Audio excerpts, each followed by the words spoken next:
Hello tout le monde, ici Monica de la nouvelle chaîne Baking Up. Aujourd'hui je compte te raconter comment mon bypass s'est passé.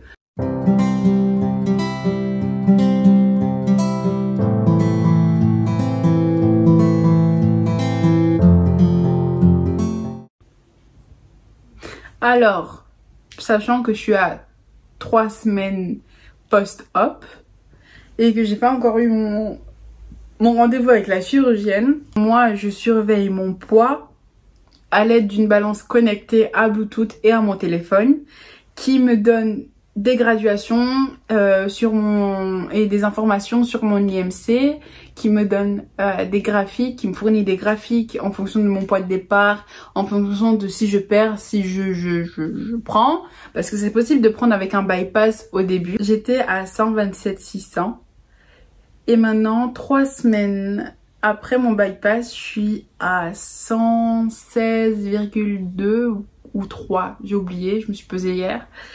Et donc ouais, ça fait un peu plus de 10 kilos de perdu en 3 semaines.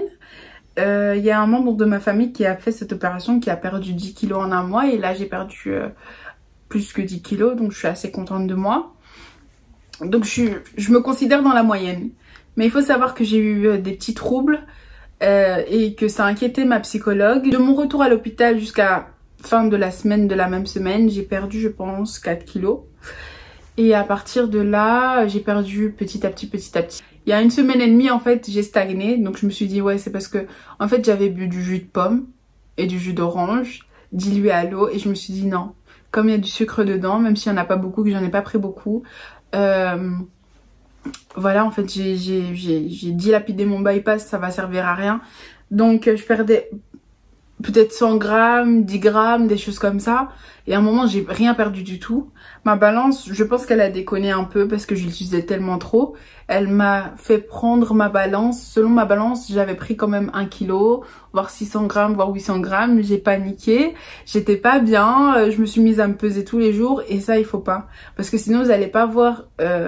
en réalité, même si vous perdez 200 grammes, 300 grammes par rapport au début où vous perdez 2 kilos par jour... en fait non, c'est 2 kilos par jour parce que c'est le choc. Après votre corps va perdre beaucoup plus que si vous n'avez pas fait un bypass. 200 grammes par jour, 300 grammes par jour, 600 grammes par jour, c'est énorme, ne vous inquiétez pas. Moi j'ai eu ce trouble là, j'étais vraiment pas bien. Maintenant je suis un peu plus suivie par la psychologue. Elle m'a pris 2-3 rendez-vous en urgence pour vous dire, tellement ça l'a inquiété. Donc ne faites pas ça, ne vous pesez pas tout le temps. Moi maintenant je vois ma balance, mais je l'ai mis en dessous du panier à linge sale pour pas la voir. Comme ça je ne me pèse pas tout le temps non plus. Donc j'ai perdu au final un peu plus de 10 kilos. Alors moi j'ai oublié de poser cette question à ma chirurgienne et à d'autres intervenants du service. Donc point de vue sexe. Il faut savoir que voilà, moi je suis en couple, je vais pas vous le cacher. Mon copain, pour mon anniversaire, m'a emmené à Anvers. Et puis de Anvers, on est parti à la mer, ce qui nous a fait quand même 2 petites heures de route, de grosses heures de route. Ça nous a fait pas mal de kilomètres, sachant que monsieur n'avait rien fait depuis 1 mois avec moi, sachant que il y a eu le régime post-op qui m'a mis dans un état assez sensible, ma poitrine, j'avais très mal, tout ça. Et donc en gros, ça faisait quand même 1 mois qu'on n'avait plus rien fait. Et monsieur était très excité sur la route. Et donc en fait finalement, on est rentré chez moi. Ce qui s'est passé, ça s'est passé à minuit, donc le 13 mars. Et donc en fait, il s'est passé ce qui s'est passé. Il faut savoir que pour les femmes, vous ne pouvez pas tomber enceinte jusqu'à 1 an après bypass. Vous pouvez tomber enceinte, mais c'est déconseillé en fait. Parce que votre bébé va pas prendre autant de poids que si vous n'avez pas fait cette opération. Et aussi, ce sera une grossesse très surveillée. Donc moi, on m'a bien dit ça, quoi. Et donc en gros, j'en ai parlé un peu à mon médecin traitant qui voulait me faire une piqûre, une piqûre en fait qui est à faire tous les 3 mois pour pas tomber enceinte. Mais finalement, le conseil de ce service-là pour le poids m'a dit non, on préfère que tu prennes la pilule même s'il y a une malabsorption, parce que le bypass c'est une malabsorption qui a été créée pour pas prendre de poids. Donc en gros, voilà, moi ce jour-là, j'ai pris la pilule. Si vous avez des désirs de tomber enceinte et que vous n'arrivez pas, je pense que le bypass c'est... Parce que on va pas se mentir, parfois l'obésité à un certain point et chez certaines personnes provoque l'infertilité. C'est un des gros facteurs de l'infertilité. Donc si vous essayez de tomber enceinte depuis plus de un an et demi, 2 ans, moi je vous conseille de faire un bypass ou une sleeve, en tout cas une chirurgie bariatrique, parce que ça peut vous aider à tomber enceinte, même s'il faut attendre encore 1 an de plus. C'est vrai, c'est assez dur je pense pour les personnes qui cherchent bébé depuis plusieurs années. Mais au moins vous êtes sûr qu'après ça, enfin pas sûr à 100%, mais vous savez qu'en tout cas ce facteur est au moins éliminé. Vous vous sentez peut-être mieux dans votre peau. Si vous vous sentez pas bien dans votre peau dans cet état-là, dans cet état d'obésité, bah au moins il y a ça qui est fait et vous pouvez quand même essayer et trouver si c'est vraiment ça le problème ou pas. J'ai 1 an, de toute façon je suis aux études donc je compte pas tomber enceinte tout de suite. Mais voilà quoi, il me reste encore 2 ans à tirer normalement si je ne rate pas. Et donc voilà quoi, moi je compte tomber enceinte d'ici 2 ans si je suis toujours avec cette même personne, parce que ça fait quand même 4 ans qu'on est ensemble. Et il a sa vie, il a son travail, donc il est assez stable. Il manque plus que moi, que je finisse mes études, que je travaille.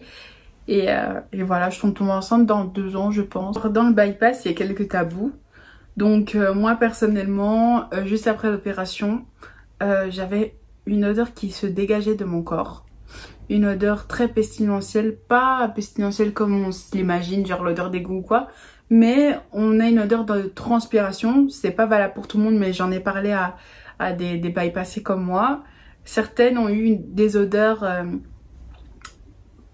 qui font pas plaisir au nez en fait. Donc en gros, moi j'ai fait partie de ces personnes-là. Et en fait, parfois, exemple, parfois quand on parle ou quoi, en tout cas, pendant les 2 premières semaines, on sent fort de la bouche en fait. On sent très fort de la bouche parce que l'estomac et tout, et la bouche, la gorge, c'est lié. Donc parfois, il y a certains gaz qui remontent en fait par la bouche. Et sachant que pour nous opérer, on nous remplit le ventre de gaz, ça facilite pas les choses. Donc comme il y avait encore les masques, ici en Belgique, ça m'a aidé. Maintenant qu'il n'y a plus les masques, j'évite de parler un peu trop proche des gens parce que j'ai cette impression de puer de la gueule en fait. Donc après c'est temporaire, c'est pas définitif en fait. C'est temporaire, c'est une étape aussi à passer. Je pense qu'ils en parlent pas à l'hôpital parce que ça dépend d'une personne à l'autre.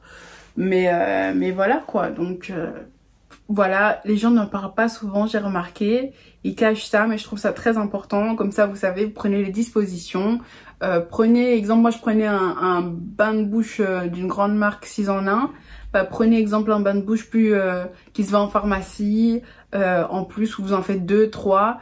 Moi j'ai un petit conseil, comme j'ai été à Anvers ou parfois quand je vais à l'école et tout, j'ai toujours une brosse à dents dans mon sac avec un mini tube de dentifrice.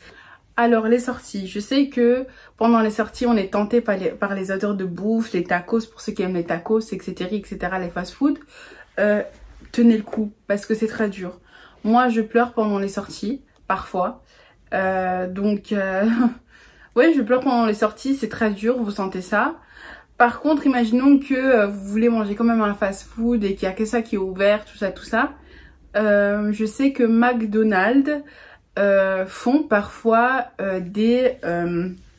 ils vendent, vous voyez, ne commandez pas à la caisse, commandez dans l'espèce de kiosque là tactile, commandez là. Moi je vous conseille, pour ceux qui aiment le fromage, le cheeseburger de base qui est entre 2,50 et 3,50 €. Pour ceux qui aiment le fromage, et pour ceux qui aiment pas le fromage, commandez les burgers à 1 € ou 1,70 €. Vous enlevez le pain. Et c'est tout en fait, parce que il faut savoir que pendant 1 mois vous ne pouvez pas manger de féculents, voire plus, parce que c'est à partir du moment où j'ai rendez-vous encore avec ma nutritionniste que je peux manger des féculents. Donc ça fait quand même 5 semaines, 5 grosses semaines que j'ai fait sans féculents. Et puis tout ce qui est aussi laitue, donc imaginons que ça ne vous plaît pas ces deux burgers et que vous prenez un burger où il y a de la laitue, des crudités, donc tout ce qui est légumes crus, carottes crues, tomates crues, etc. Vous ne pouvez pas pendant 6 semaines ou entre 1 mois et 6 semaines en fait après opération.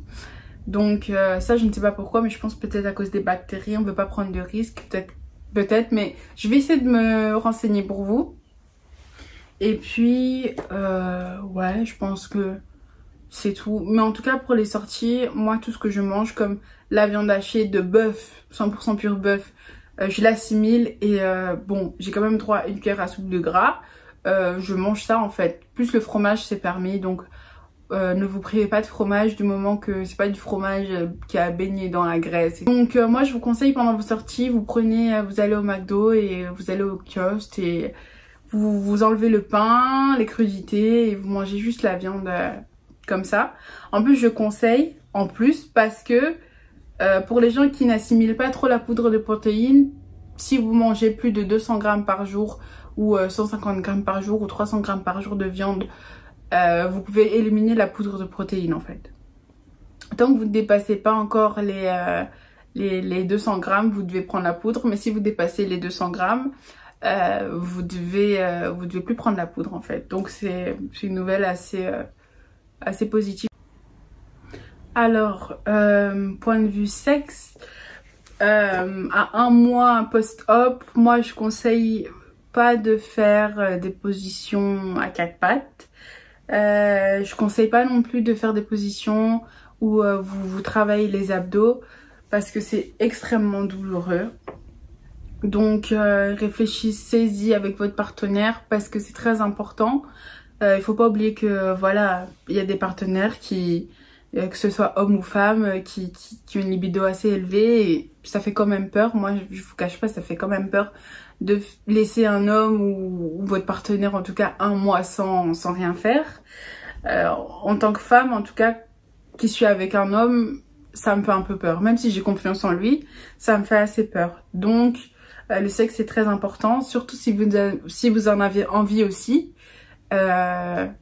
Essayez des positions déjà toutes seules, mettez-vous dans le lit, essayez d'apprendre votre nouveau corps, comment il réagit avec la douleur, tout ça.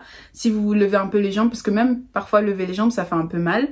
Donc si vous vous tordez ou si vous dansez ou patati patata, il faut vraiment apprendre comment fonctionne son nouveau corps parce que c'est un nouveau corps et un nouveau départ. Pour clôturer, merci de m'avoir écouté. J'espère que je vous ai apporté un peu plus d'informations sur le bypass gastrique, pardon. Et je compte faire aussi une vidéo un peu plus tard encore sur le bypass, sur mon suivi, avec plus de photos et des références. Si vous cherchez des références ou plus d'aide pour la nutrition post-bypass, il n'y a pas de souci, en commentaire, Snap, Insta, moi je suis là, je suis connectée. Le fait de parler de mon bypass, ça me fait énormément de bien.